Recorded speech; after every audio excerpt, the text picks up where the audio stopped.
So, welcome everybody to another episode of Morning Coffee Review.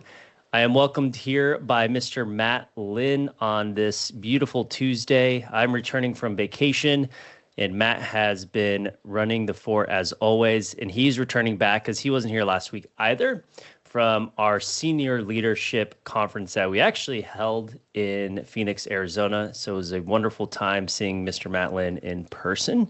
We actually grabbed lunch, had a conversations, and we actually filmed a new video, so that'll be coming out soon as well. But welcome, Matt. How are you doing? I'm excellent. What are we doing with that video? Just curious. Is that going to be on the website or is that like ads or where does that go? It'll be on the website, and then it will be probably posted somewhere, I would assume. Yeah. Cool. Yeah. Yeah. Yeah. It's great catching up, seeing Michael, everyone in the Phoenix office. A good time. Yeah, good planning, right? I saw a lot of posts about leadership conference planning and initiative taking. I need to do that. LinkedIn post is like so hard. I try to be so good, but it's like the one thing that's just easy to like let go. It is. Social media is one of those things where it's definitely I wouldn't say it's like the gym because some people are very good at maintaining and going to the gym. I know you work out very avidly, Matt. But yeah, it's one of those things that it's hard from a repetition standpoint. I would agree. Yeah. It's the discipline with it. It's tough. It is. It is. So today what we're going to be talking about is back to basics. We've been on this series for 3 weeks. This will be the fourth week. It is planned for 8 weeks. Today, what we're specifically going to talk about is tool chests and how we can go through and save custom markups. But before we get into that, pretty shortly here soon, if I remember, when were we going to be able to? Let me ping someone. We have been told the pricing of Max. Hold on.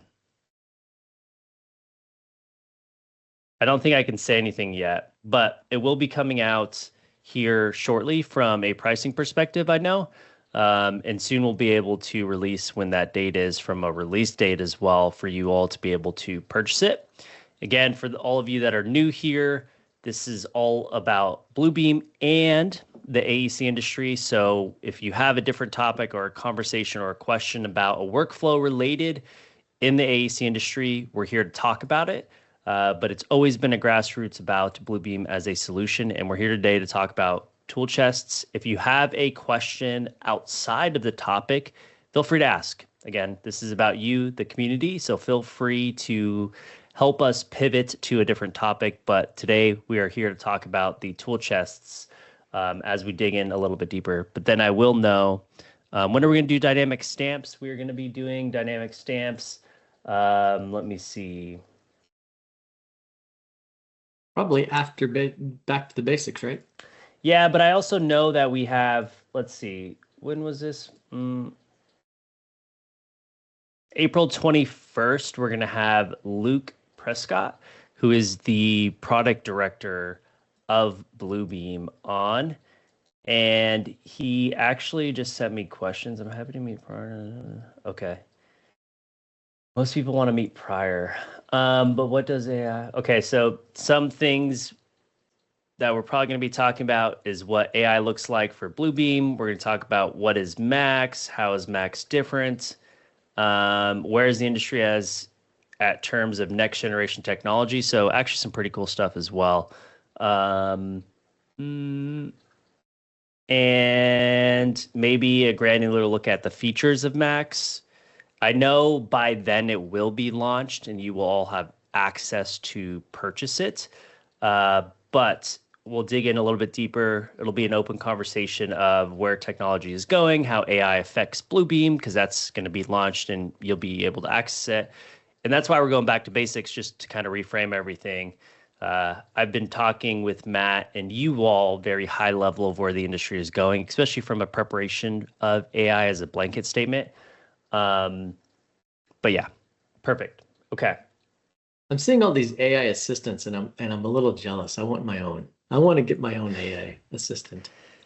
Um, I don't know, how do people do that? That it just auto tracks if Looks you're in a like just meeting? I would assume these, it's the exact same message. So uh, these two folks are using, oh, it's Otter AI, Hmm. Otter.ai. Yeah. I wonder how that works because we have an AI platform for meetings that works kind of well because I know it has an issue when it comes to transcripts. It's not as good as the Teams transcript, right? Hmm. Oh, you link your Teams account so it automatically joins to all meetings. Okay, that makes sense. Because I'm we gonna go have that. down a rabbit hole. Go ahead. Yeah. I just want to see if this is paid or not. Yeah, because we have one for Gong. Um, Which is awesome. yes, and it's a good AI platform, but it also accuracy also comes down from like search terms, so it's a little bit doesn't really catch some of the terms that it should because it logs them into other terms. But anyways, I won't go too deep into it. Um, AI in terms of meeting notes is probably one of the best things I would say to help track items. However, I do take meeting notes and handwrite them because that's how things kind of imprint in my brain when I'm hearing it, then writing it, I retain it as well. A little bit different of a mindset for me. But I found that that's worked as well. I found something that blew my mind with ChatGPT on Monday. It What was it? Monday was yesterday, wasn't it? Yeah, feels like a week ago. I had a Revit model and I just put in a perspective view in black and white. And I said, render, use this material, make it at night, make it rainy with some puddles and cars and people. And it was a beautiful rendering. And it was exactly like, like sometimes AI will change the geometry. It's like, that's not what we started. It was identical. So it kept all the hard lines from Revit and the most beautiful rendering. What was this for? Just for funsies. Okay. I was just trying to reframe like how does that look from what you were sharing as an example. So you're saying AI is becoming more accurate to not create because I remember when it was Versa, right? Yeah, Varus, Varus, it kind of takes Varus. off his own, yeah, geometry, and I'm sure that's getting better too. Um, but I was just shocked. It didn't change the geometry at all. It kept everything and just applied rendering, and it was like it blew my mind. Yeah. In fact, if you It's want at the end, I'll show you like the prompt I gave it and like that output. It was was it mind. still Versa? No, Varus? it was ChatGPT. Oh, okay. Yeah. Huh. Yeah, ChatGPT, except for human folks, it changes for some reason, like the ones I've been posting. So if you see it on anything that I post, it's to be more effective and efficient. But it may not look exactly one to one to us. Here, I'll just put it in the chat. Okay. What I started with. Yeah, go ahead. Okay. Um, so this is from Revit right here. Yeah, actually, I said give me a line drawing from the internet, and then I gave it a prompt, and that was the rendering, and you can see it held all Oh. of it. Did you say like be cinematic and realistic? Yeah, here the exact text prompt was this one.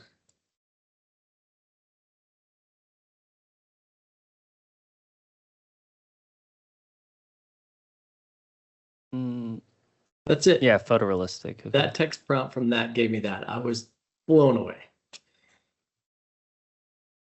I'm trying to spot anything that makes it not look real. I mean, even like if you look at the windows kind of on the right, it's got the heavy vertical down the middle that carried through. Like all the elements in line drawing were carried all the way through. I mean, it even has reflections. You see the cloud reflection at the top right on that other building? Hmm. And you can see a subtle rain. Like for me, I'm not, I mean, this is my go-to rendering engine now. Um, maybe the puddles on the left. Ooh, no, the right looks fine too. I mean, it's pretty deep water over there on the right, but There are some things a little off, but I won't get too deep. That's cool. Yeah. I was just happy that it kept the geometry and didn't change it. You know what I mean? It didn't take any artistic license to say, I'll just go this way. You It know what I mean? did. It didn't do that. It's just, Yes, Liz, I saw your email. I realized that we were supposed to have you on today. We will reschedule that as soon as we can. I'll look at where we're at from these topics and then have you join in between there. Okay, so as we move forward, let's talk about some of the updates. That's great, Matt, talking about renderings, where AI is going. I think we'll have a topic soon about AI and where it's going from an integration standpoint for other things. Maybe I won't. Maybe we will. If you kind of know where I was going with that, some announcements were made about OpenAI and things in that nature and where it's going. Okay, so let's go through and talk about some of the updates here today. So I was just looking to make sure the updates, what those updates kind of look like from that perspective. And there were some updates. And I was just checking it out because we've been able to make measurements for a little while. So I don't know why it says iOS. So if you didn't know, you can go make measurements on the iOS device currently right now, and that's what it was for a little while. So I don't know if it was because see, January 20th it had it. Then it says measurements are now available in studio sessions, but you're able to make measurements before. So I don't know where this came from, except for review quantities together in real time. And then when you go to the app on the, because it's iOS versus the web, because if you go to the web, this has been allowed for a while. Measure directly in the software, yeah. So let's see what Android has for all you Android users out there. Just bugs fixed, so you still can't make measurements on the Android app. And then I went to the app on the web because the web's a little bit different. So let's see what I have here. Just to verify kind of, was there any new updates? Because right now when you go to the tool chest, if you all remember when we were at Unbound, they said you would be able to do all things that you can from a desktop to a web-based application on the mobile device. But currently right now, some of the markups are still not available. And the quantities, you can do quantities, but it's not quantities pre-saved from your markups in your tool chests to convert over. And if I remember correctly, I'll log into my phone right now. But as you go here, the quantities from a measurement markup of a count is just pre-built out of the box count. It's not that custom one that you would want to do out in the field. And I still don't think you can attach a photo. So if I right click, yeah, there's no attaching of a photo currently still in the workflow. A lot of people have reached out to us specifically about that workflow, especially with the new announcement that the end of life will happen. The end of sale, well, I guess it's not end of life because that was announced. It's the end of support, really. Review 20 will happen in June, July area. I don't know if they announced the full dates, but maybe they have sent that out to folks because we're getting a lot more conversations around it. But basically, when the end of life happens or the end of support, the studio sessions for the iPad $10 app will go away. And that means everyone will need to be on a different platform to use that solution out in the field, which would be the mobile app, iOS or Android, for the access to it when they're out in the field. And one of those big pain points was the ability to attach a photo for when you're out in the field from a markup perspective. So on that keynote, before we get into our topic today, let me go through and grab the app and see what that looks like. It's going to log me out of here, but we'll reframe it once I get into the session. So let me, hey, at least it auto, well, no, maybe I signed in. I did forget. I'm looking down, not because I don't want to talk to everybody looking at you face to face. It's because I'm logging into my phone to make sure to see what we can do on the app. So 1 second here. I do have a non-paid for one so that we can see what it would look like from a sharing perspective. But I'm logging into my actual one. That's why I logged out of here because I can't log in simultaneously. And the reason why I'm doing the paid for one is I want to verify what those counts look like out in the field. So you could check the page scale. I can hit the plus button and how you have measurements on your mobile app, which you weren't able to before, by the way. On the mobile app, that's why. Hilarious. The mobile app just had the markups. You weren't able to verify or place a measurement. So now you do have a different pane, and I'll share it on my phone screen. You'll see down below, there's a whole measurements panel. So you can do a length, area, poly length, and a count. Still can't take a photo and attach it to a markup. Edit. Nope. Let's see the top right. Just pages, active attendees, and page scale. You can click it for a comment. There still isn't a active. So on, I can't do that right now. We'll go now back to here. Okay. You still can't go through and do. That's what I need to do. Right click web app. Because if I log in, it's going to be admin. So if I go to here, back to sessions, it's going to kick me out of my phone, which is fine. They don't have the panel that looks like essentially your markups list. There isn't this on there. But you can look at multi-pages on the web app. So now you can make those poly lengths counts. But again, it's not a tool set. And this tool chest is supposed to be synced here in the future to the user base, which will help offset the fact that you have custom tool sets that can't be moved over. Because as of right now, in order to add your tool set, which we're going to talk about in the desktop application, you can upload your custom tool set directly to here, but it's not a bilateral link to what you have on your local desktop to your mobile device or via the web. Okay. So you're saying in the future, it will be linked. So if you change it in one, it'll be updated in the other? Correct. So their theory is to have it synced by your user ID, so your Bluebeam ID. That way it doesn't matter where you're at, anything you're doing in one solution will be transferred over to the next one. Because as of right now, my tool chest here isn't one-to-one that I have over on the web-based app over here. Mm-hmm. When you first installed Review 21, it asked you, do you want to sync to the cloud one time? Make it count. Yeah, make it count. But you can add them manually, but then it still doesn't get over onto your phone. As of right now, they removed that capability. I know they had it when they first brought it out to have access to your tool chests that one time as well, but now you can't access them at all out in the field. So just be aware of that as this is ever evolving. As of the 24th, they had that newest update for iOS. So quick question, Michael. Hi, out of topic, but you can't use the Bluebeam license with your MacBook, correct? Has to be Windows based? Well, actually, when they had Unbound, no, it was XCon. XCon is when they released, for all of you that were at XCon in San Diego, that's when they released Project Rover. I believe they called it that then.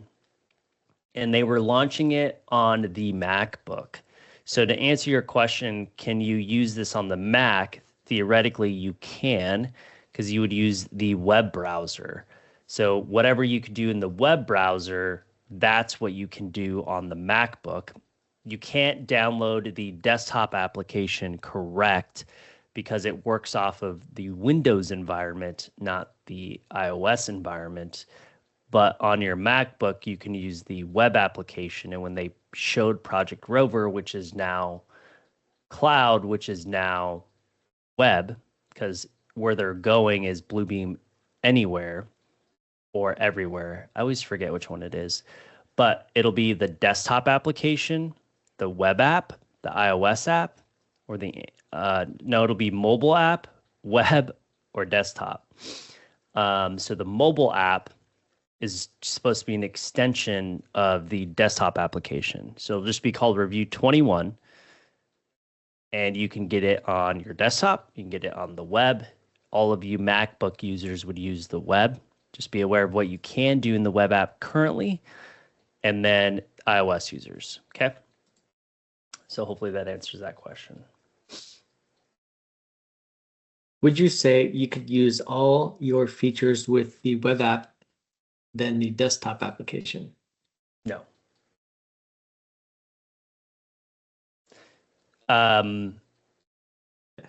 Did we have time? Okay, yeah. So this is what you can do in the web app. So on the web app, you have projects and sessions. You can go into projects and you can open up a project and you can open up a PDF in the project and you can check it out from here as well. So if you needed to, you can download it. Oh, there's that send a DocuSign, by the way, which is buried in. This is probably checked out by someone else, so I can't actually go through and check it out. Ooh. I don't know why. Does it have an authentication issue on my phone too? Let's see.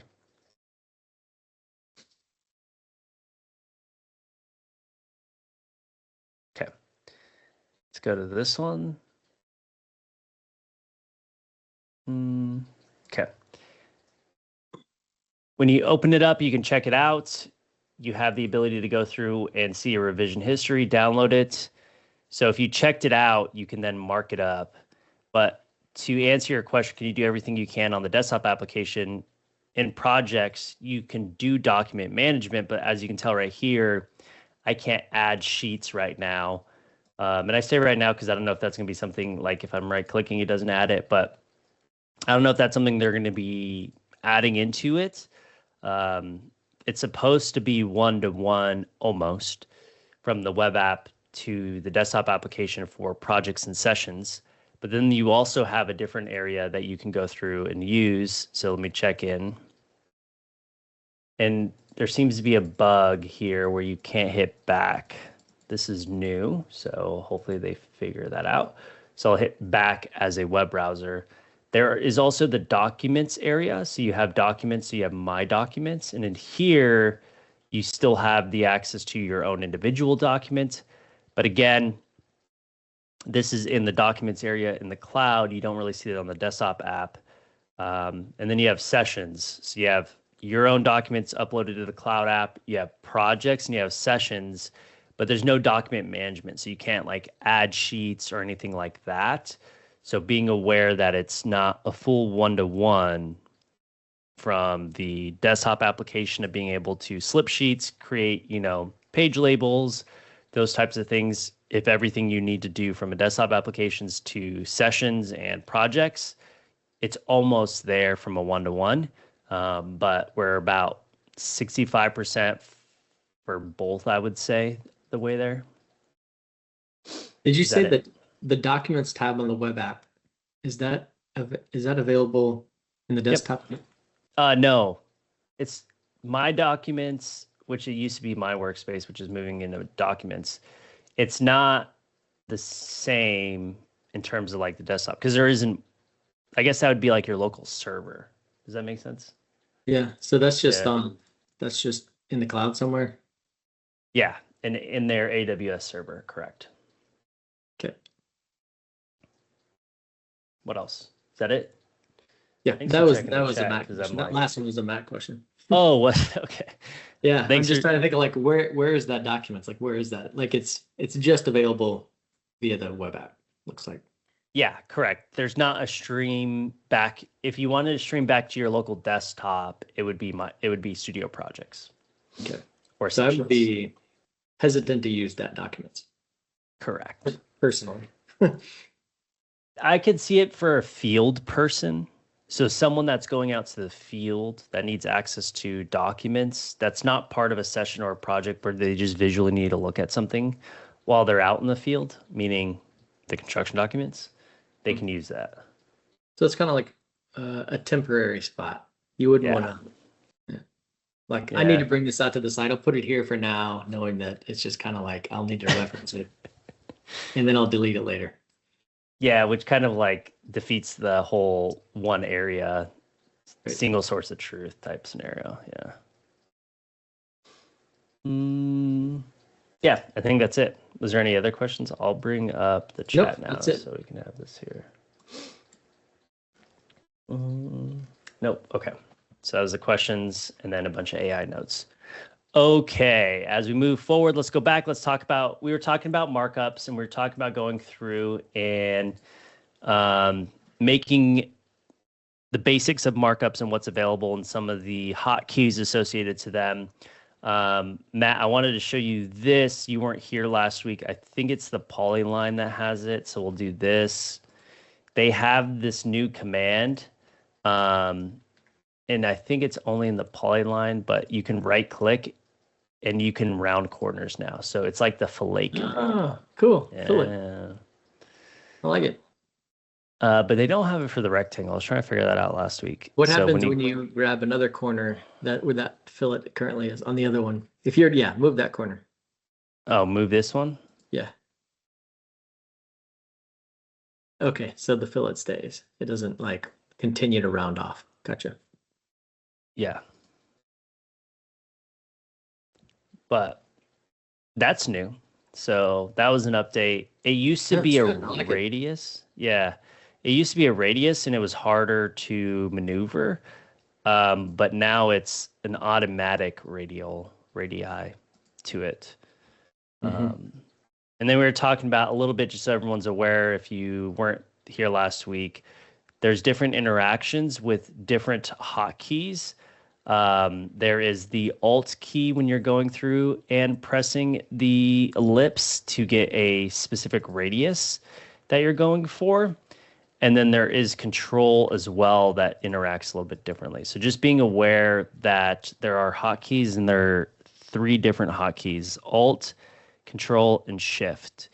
They're not all similar in what they do. I know it's confusing, but that's where we're at. I wish they just dropped everything on Alt and Control to manipulate some of the changes in the markups. But okay, so as we go through and you make custom markups, what you want to go through and do is save these, right? So Revu is built off of the ability to be repeatable and make you more effective and efficient at document reviews.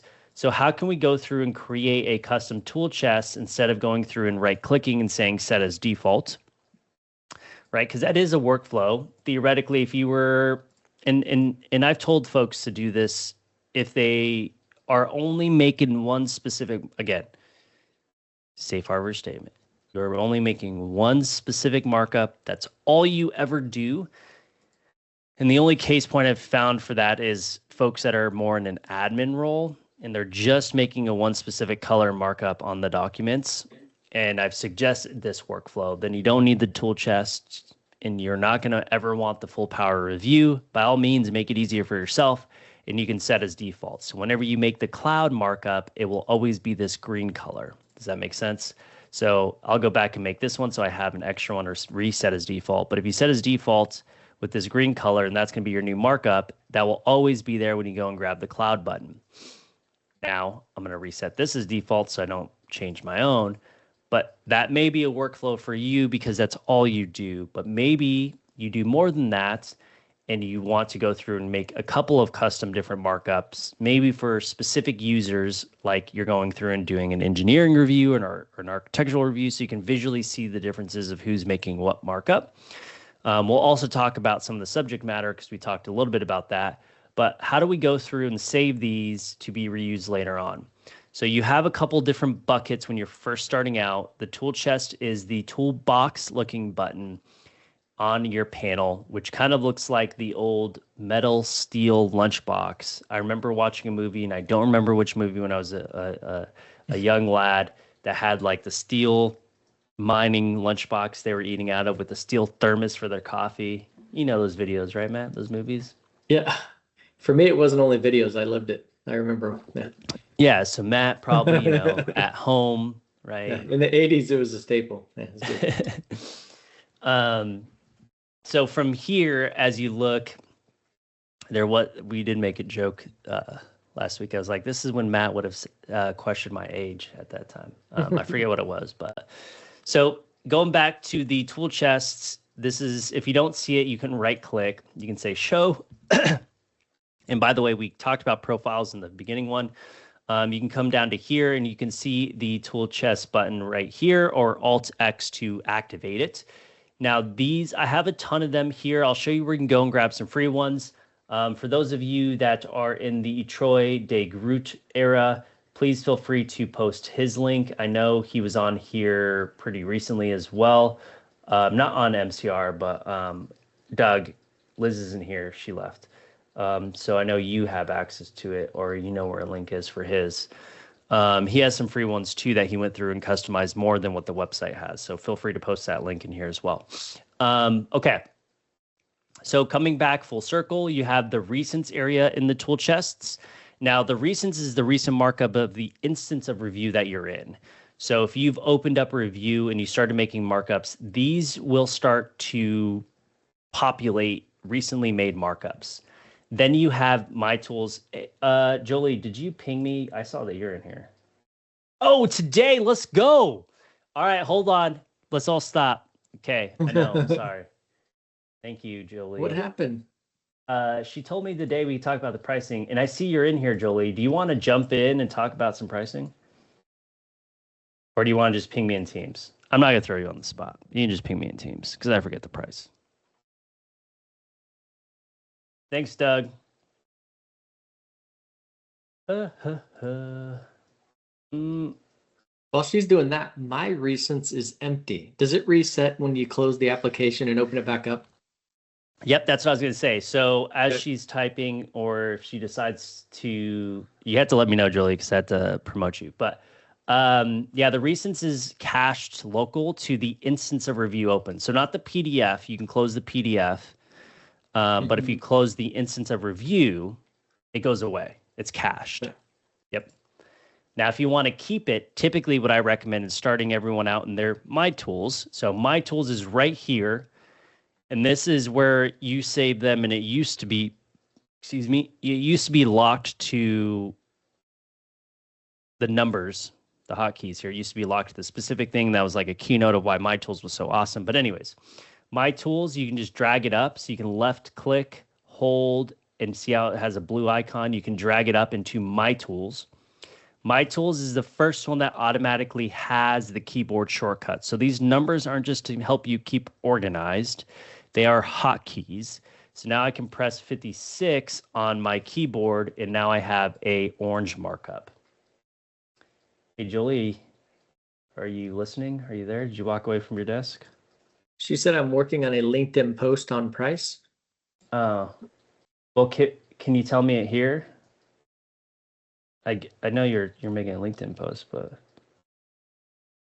oh, you got it. So do you want to ping me or do you want to jump on? I'm pretty sure everyone's jumping out of their seats right now.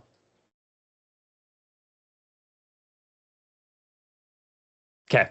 Well, I'll continue as you type. Otherwise, I'll have to go look at some back chat that we had and give everybody a round number. Okay. So you had My Tools. Sorry, we're doing 3 things at once. Hopefully you can keep up. Matt, you keeping up? You good? You bet. Okay, good. That's my meter. Perfect. So he's used to it though. I talk and then move. And yeah, then every now and then I'd say pause, rewind, hold on.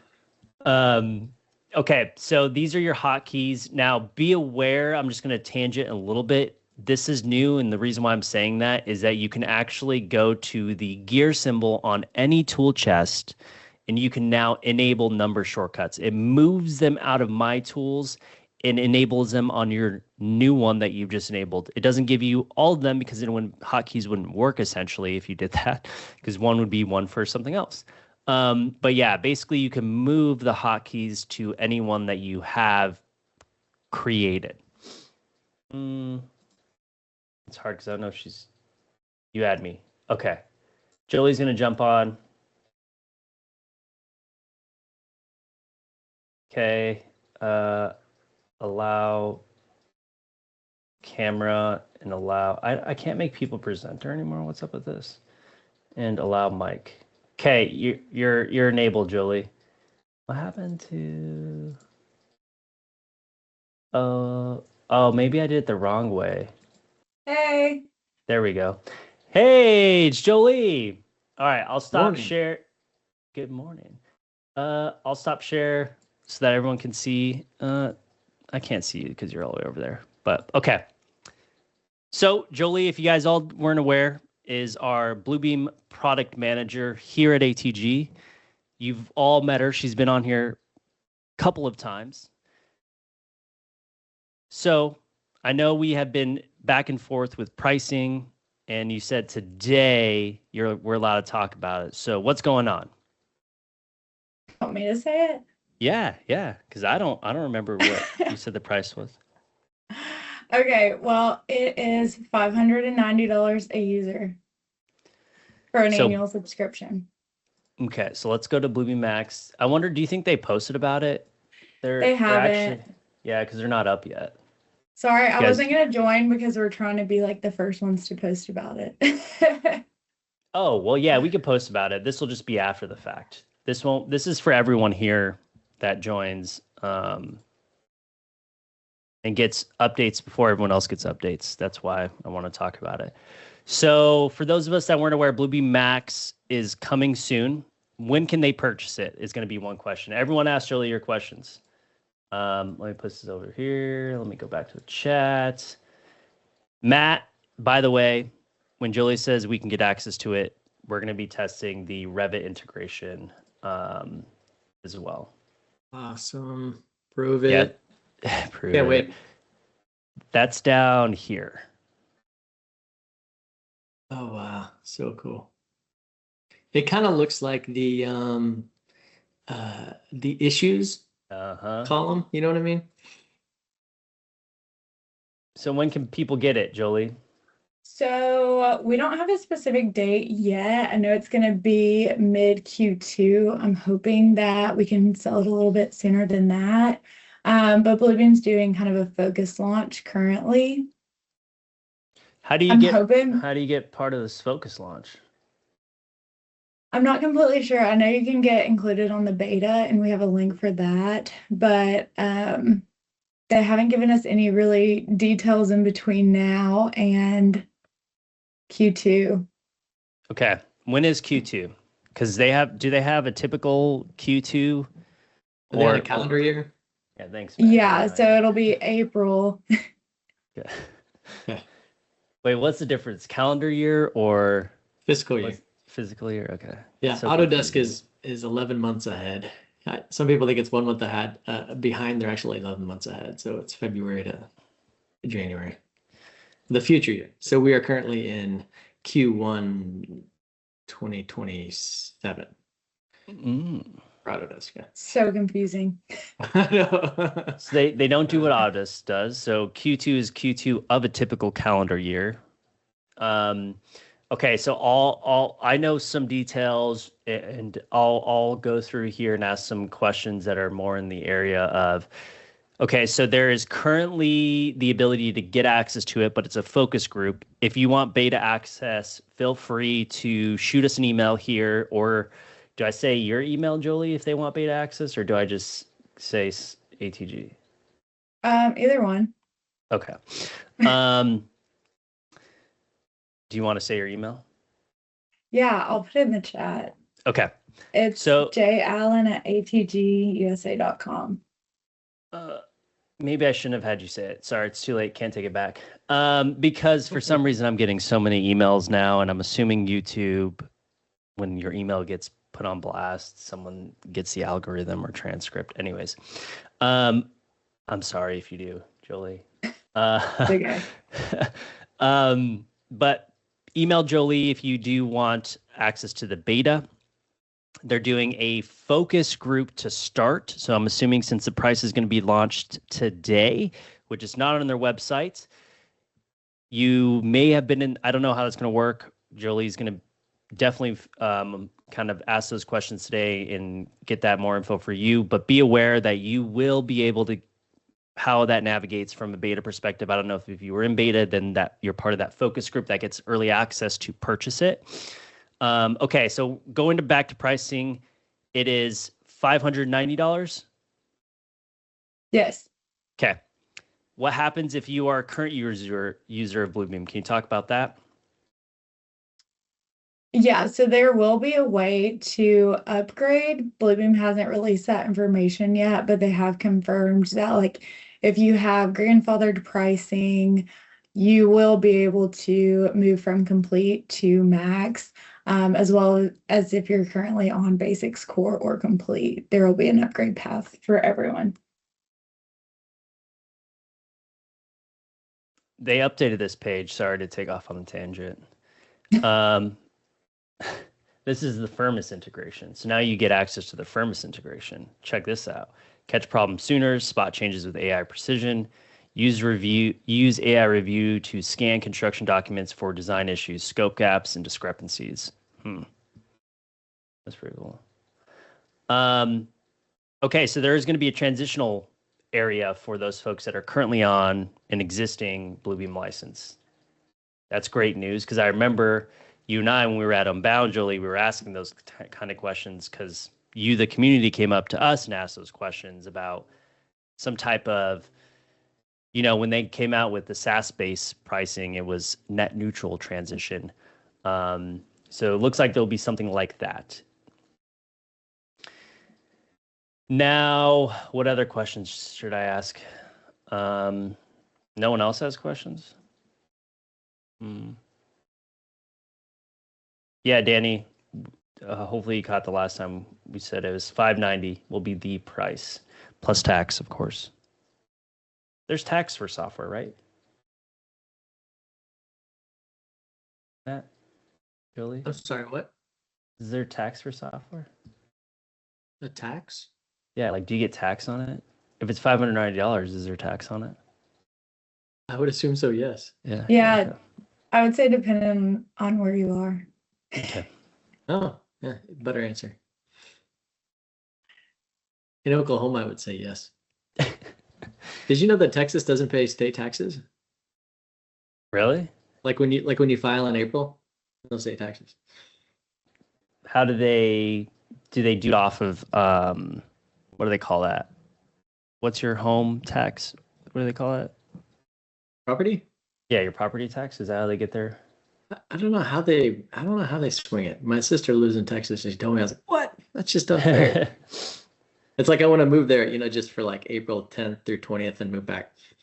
But they ask you that on your taxes. They're like, hey, pay your full-time residency. Yeah, we still have property tax and sales tax. Yeah, okay. Isaac, you live there. Yeah, the property tax, and we are trying to get rid of that too. So my only Nice. I'm gonna move. Okay, I'm moving to Texas. That's all there is.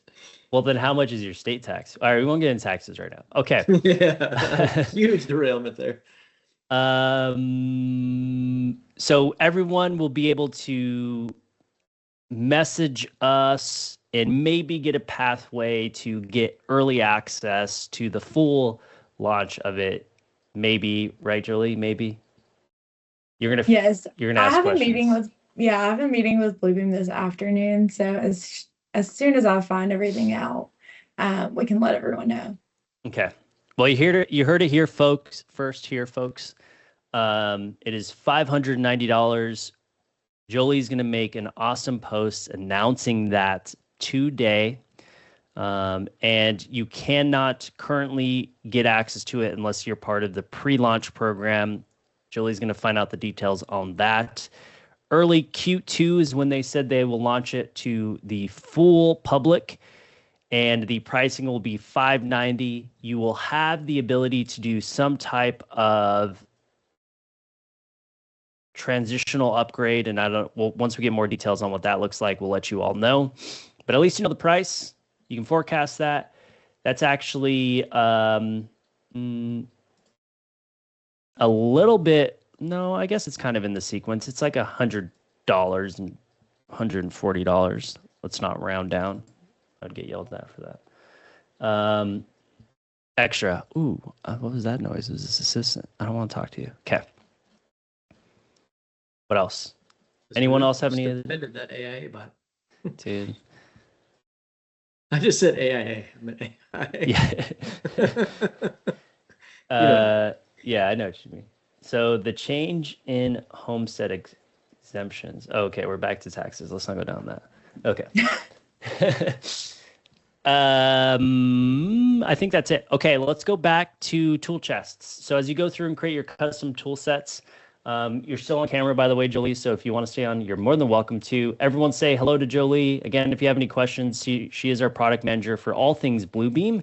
She does post a lot, so make sure you follow her on LinkedIn. She will put her LinkedIn link in the chat. And yeah, what else, Jolie? Is that it? That's it. I'm actually going to share the ATG post because it's really funny and I think you'll love it. We now have a Bluebeam phone in the office, so No way. you'll get to see what that looks like. Yeah, that's awesome. I can't wait to go see what that looks like. Okay, I'm going to hop off. Thanks for letting me join. Of course. Hey, Jolie. Thanks, Jolie.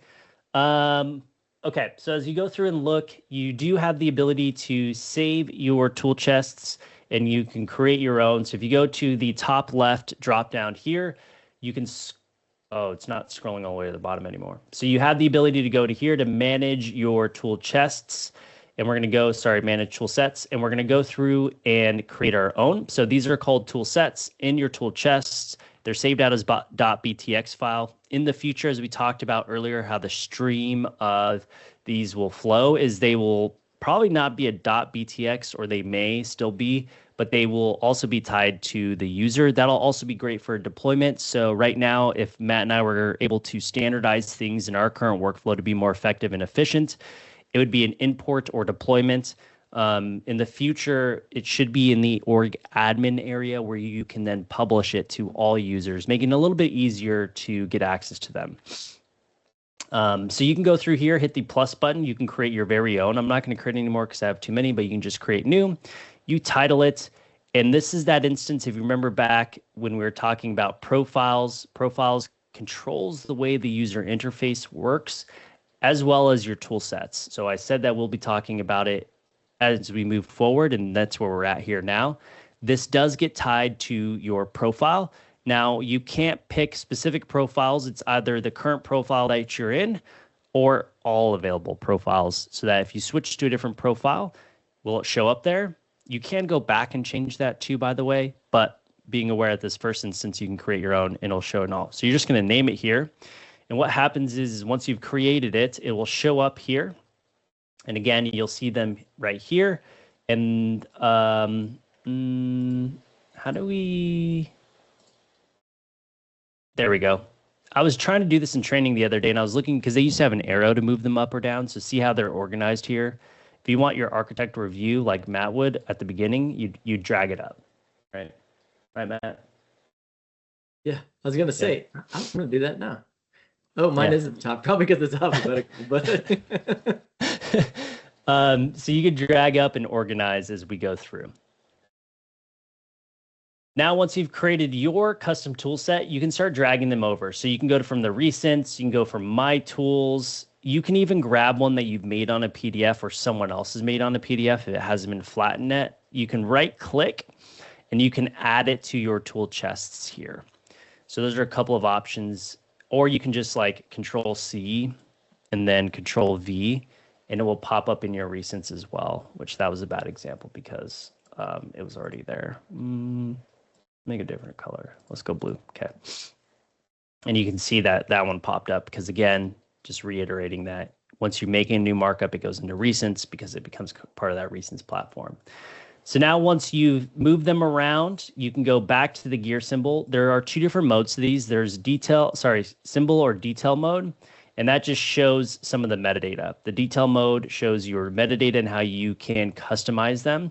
So the ones out of the box for architect review, say architect for the subject, because when we get into the markups list, that'll be important. We're not going to go too deep in the metadata right now, but understanding that workflow. There's set scale, so you can make these markups scalable. That way they change scale on the PDF themselves. You can create a legend, and we talked about enabling that shortcut too. Where are we going to go from here? You can export. So if you want to export that BTX file, this is what you would do is you would export them out And then when you export them out, you can import them essentially on your tool sets via the web. Let's see, what else do we have? A Bluebeam phone. Yeah, it's like the bat phone. Yeah, it is. Okay, cool. Now, when you're making these markups, by the way, there is two different modes. So we talked about visually seeing the differences. There is also in here your detail mode versus properties mode. So as you click on a markup that is saved in either your tool sets or in the recents, detail mode is the ability, sorry, properties mode versus detail mode is the exact copy of it. Or you can double click it again and it's the properties, which saves the properties, but for you to reuse that markup. You can also right click on this and you have drawing mode. Sorry, it's not detail mode, it's drawing mode versus properties mode. Terms a little bit switched back there, but that's fine. That way you can make an exact copy of something, or you can change it back to your properties mode to make the new properties of a new markup as well. So a couple different modes as you're going through in making your markups to be more effective at what you're doing and to reuse these and standardize them across the board. Why is this going to be important as we move into the future? Standardized processes for automating things, like let's say we use right next month. I'm so glad we're doing back to basics, Matt, because and that's why we weren't able to pivot back, because I know I had messaged Liz. But basically, this is going to be launched next month, possibly beginning of Q2. And in order to leverage the AI process of documenting markups, like they show up here with Claude, if you ask it to make markups an account, you probably want it to grab the counts from your tool sets.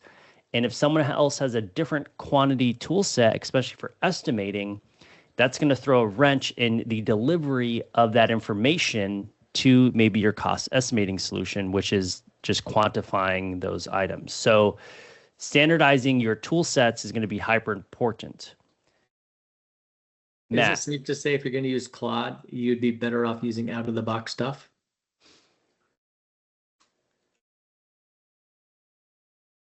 Yes, or you listened to the basics and you've created a company standard before the launch of Claude. Yeah. Keyword standard. Yeah. Okay. Yeah, standard. Yeah, so the keyword is standardization. Matt, from the tool chest, what don't you know or what scares you when you look at mine? Nothing scares me. I'll be honest. I don't use the tool chest near as much as I should. I have the oh darn it. I used it, what is it called? For my profile, I used the Review Advanced, just like you.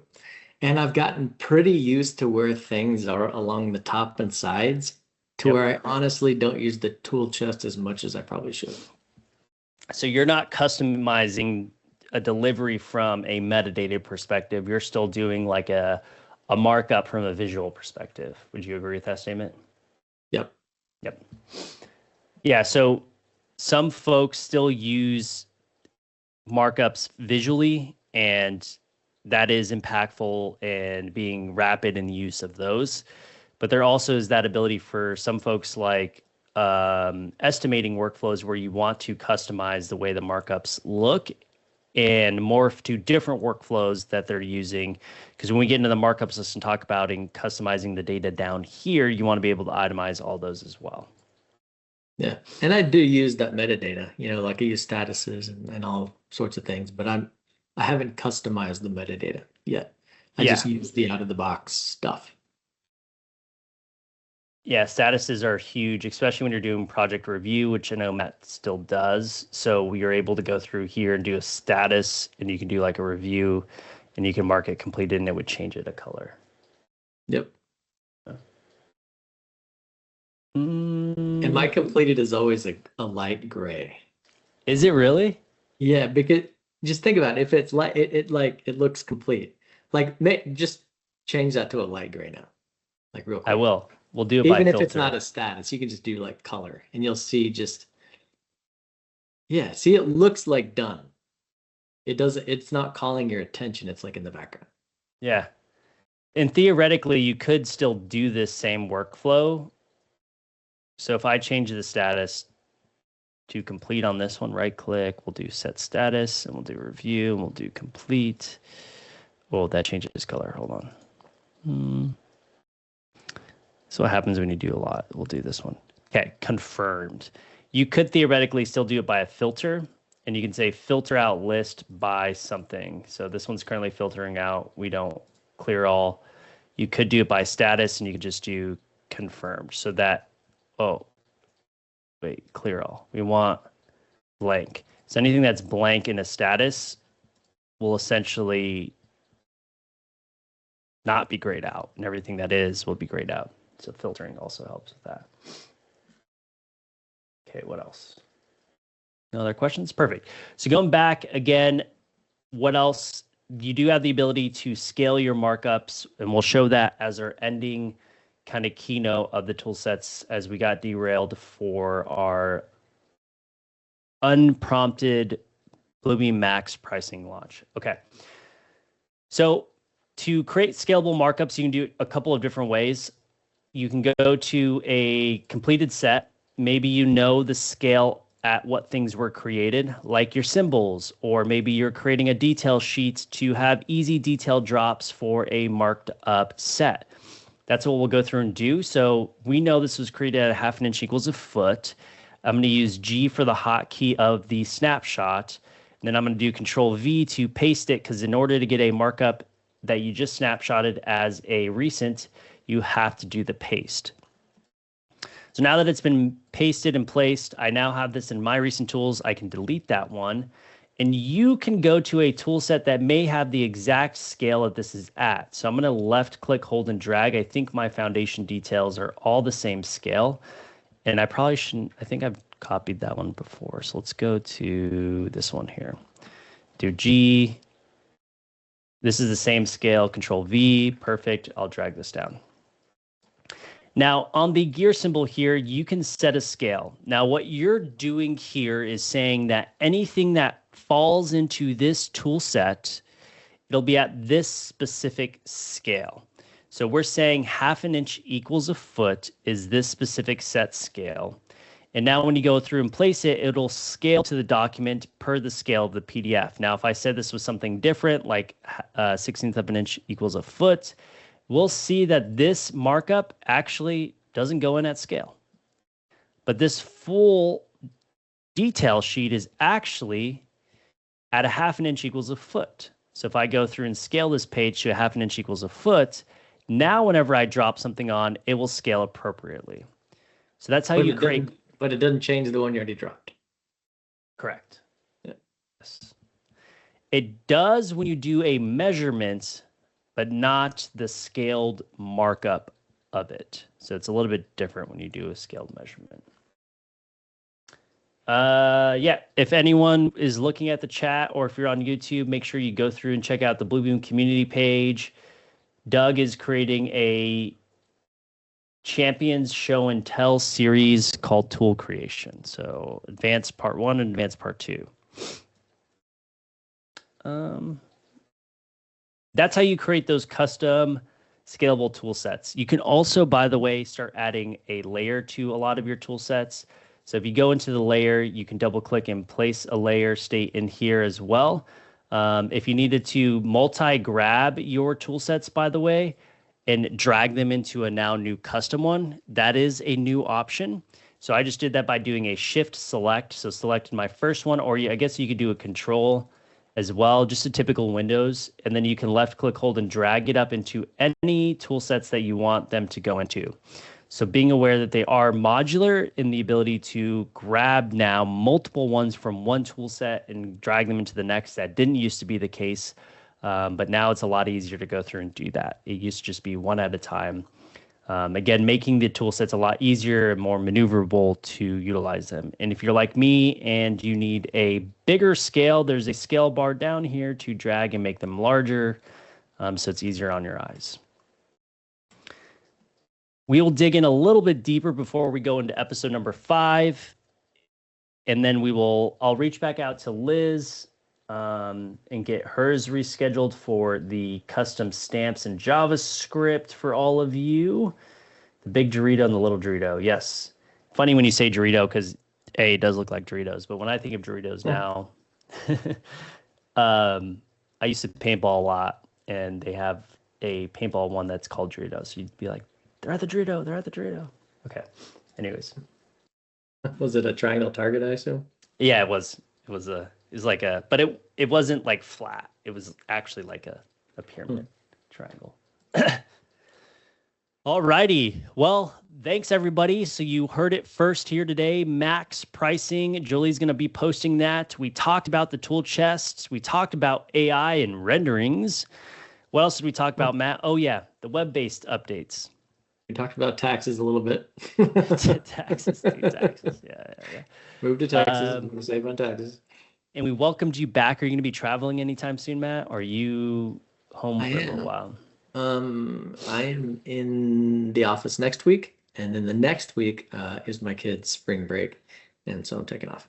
This is when we're encroaching on the season when all parents get like a week somewhere in the next few weeks. So you won't be here next week? I will be here next week, but not the next one. Okay. Not the next one, but he is here next week, so we'll move forward with the basic series. Appreciate every single one of you joining us today, as always. Any closing words, Matt? No, thanks for all the comments. Yeah, I love all the note takers. I'm envious.